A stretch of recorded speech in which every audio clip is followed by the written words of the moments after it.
bicara tentang Siddhartha Gautama, saya merasa bahwa beliau ini adalah seorang nabi, dan bukan hanya saya saja, ternyata ulama-ulama terdahulu pun berspekulasi bahwa Siddhartha Gautama atau Buddha Siddhartha Gautama itu adalah seorang nabi. Tetapi ada juga yang menganggapnya bahwa Siddhartha ini bukan nabi, karena menurut yang tidak mengakui Siddhartha Gautama seorang nabi itu karena ada kriteria yang tidak cukup untuk menjadi seorang nabi, itu kata pendapatnya. Tapi saya merasa yakin bahwa Buddha Siddhartha Gautama itu adalah seorang nabi, karena saya beberapa kali mengecek atau mencari tahu tentang konsep ketuhanannya, dan saya tercengang sekali karena Siddhartha Gautama konsep ketuhanannya itu bisa dikatakan sama dengan agama Islam, yang dimana yang pernah saya baca itu bahwa menurut Siddhartha Gautama itu bahwa ada sesuatu yang hidup tanpa dihidupkan, dan dia ada, selalu ada, sekalipun Buddha tidak ada, dia tetap ada. Nah, dengan kalimat-kalimat ini saya merasa bahwa itulah Tuhan atau Allah, yang dimana orang Islam atau umat Islam bahwa Allah itulah sifatnya seperti itu. Hanya saja Siddhartha Gautama ini tidak menjelaskan siapa yang hidup tanpa dihidupkan dan selalu hidup. Buddha Siddhartha Gautama tidak pernah menyebutkan namanya. Jadi kesimpulan saya bahwa Siddhartha Gautama ini mengenal wujud Allah, tetapi dia tidak tahu namanya. Hanya Siddhartha Gautama hanya mengakui atau meyakini bahwa dialah sumber kekuatan yang paling tinggi. Dan menurut saya, dengan pengenalannya Siddhartha Gautama dengan Tuhannya, ini menandakan bahwa beliau ini benar-benar seorang nabi.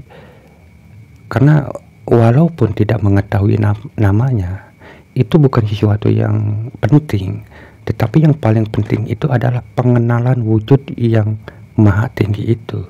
Karena nama sendiri itu adalah sesuatu yang baru. Jadi nama itu ketika ada makhluk, sebelum ada makhluk itu tidak ada nama Allah. Yang ada seperti yang dikatakan oleh Siddhartha Gautama itu. Jadi intinya bahwa mengenal nama Allah atau tidak itu tidak penting, tetapi yang penting adalah mengenal wujud Allah itu sendiri. Karena nama itu hadir ketika ada makhluk yang menyebutnya. Nah, ketika belum ada makhluk, maka nama itu tidak ada artinya.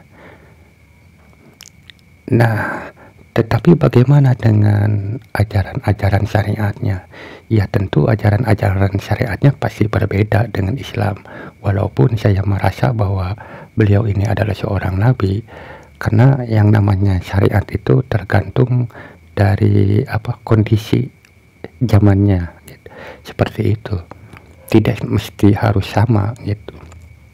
Karena yang kita pahami, yang saya pahami bahwa syariat-syariat Islam ini sebenarnya masih kasar. Mesti ada semacam pengayakan atau perlu memahami hakikatnya. Jadi pada dasarnya, pada intinya bahwa agama itu agar diri kita mengenal Allah, mengenal pencipta kita, sehingga kita bisa merasa bahagia, merasa damai, merasa nyaman, dan perilaku kita pun menjadi akhlakul karimah. Karena tidak ada sesuatu yang bisa menjamin akhlak kita menjadi baik kecuali kalau kita sudah mengenal Allah itu sendiri.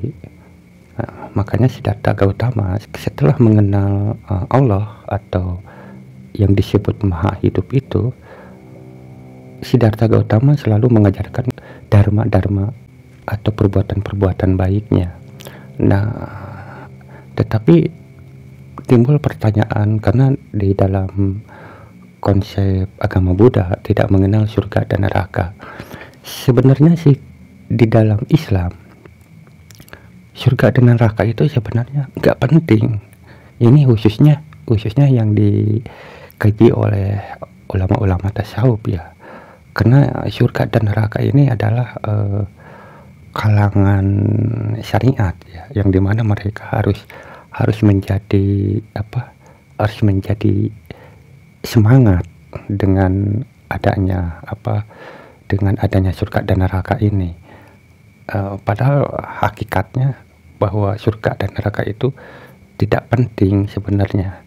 Jadi di dalam agama Buddha, sesuatu yang membuat penyemangat pada umatnya itu adalah tentang reinkarnasi dan masuk ke alam nirwana itu, seperti itu. Jadi bagi Siddhartha Gautama, jika manusia masuk pada siklus reinkarnasi, maka itu sesuatu yang dianggapnya buruk.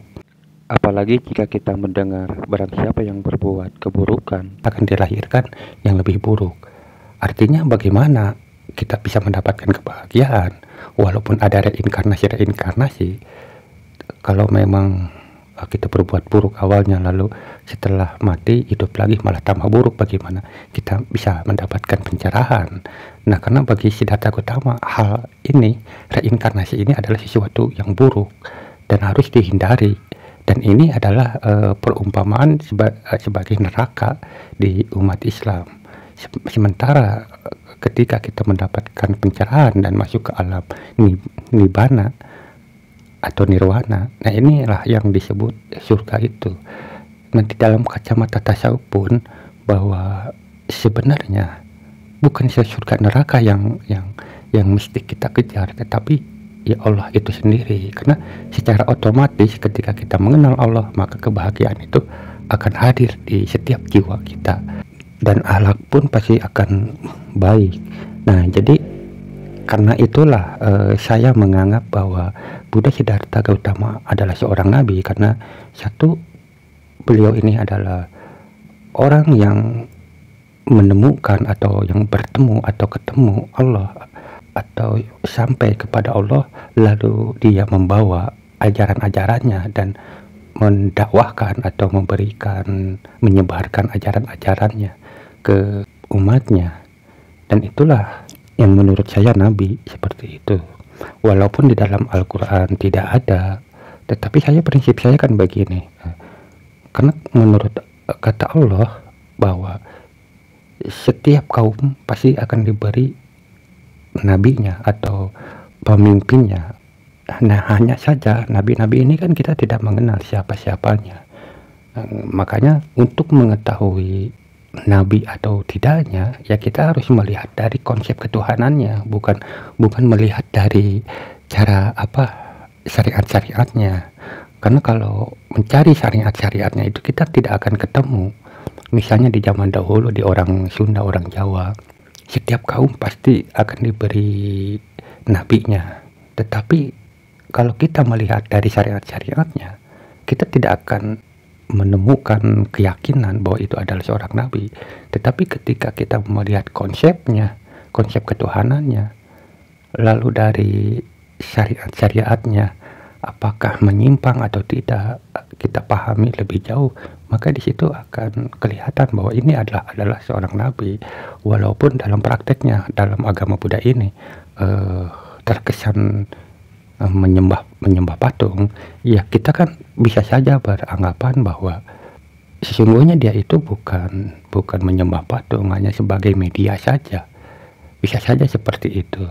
Tetapi kan kita harus bisa mengembalikan tentang keimanannya itu kepada si pemeluknya. Apakah dia itu benar-benar menyembah patung itu, atau memang menyembah ke Allah atau ke Tuhannya gitu. Karena tidak bisa disebutkan ketika kita menyembah, di mana di depan itu ada sosok atau benda, apakah kita itu menyembah patung itu atau tidak. Kita tidak bisa menyebutkan itu, karena sekalipun kita menyembah tetapi di depan kita tidak apa-apa, itu bisa saja kita itu menyembah berhala.